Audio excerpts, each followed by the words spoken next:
A very good question, and I thought because this is given as agenda to create, create will address, but I will tell you what we are contemplating. As I mentioned in final CA, in one elective paper, it is open book system now.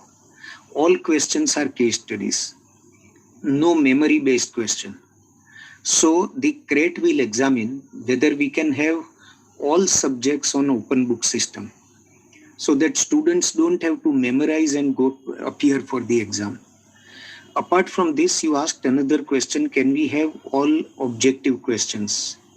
So we had given it to some of the teachers that suppose from a particular topic at present we are giving a full-fledged question.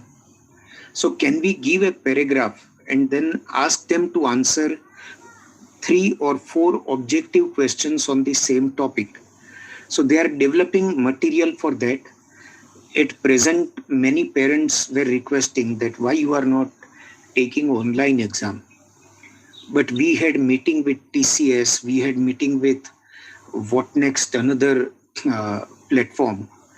And they said that because so many of your papers are theory, it would be very difficult to keep a watch of the type a supervisor or invigilator keeps in exam. And student has a venue to have somebody in the room who would give feedback, and it would be riskier proposition.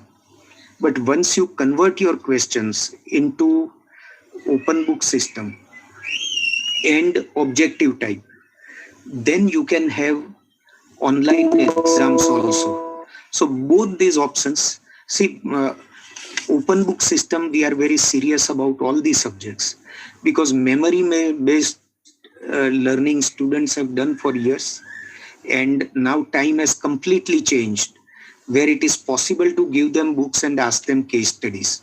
So that we are doing. Apart from that, very seriously we are examining the possibility of converting these exams into online as early as possible.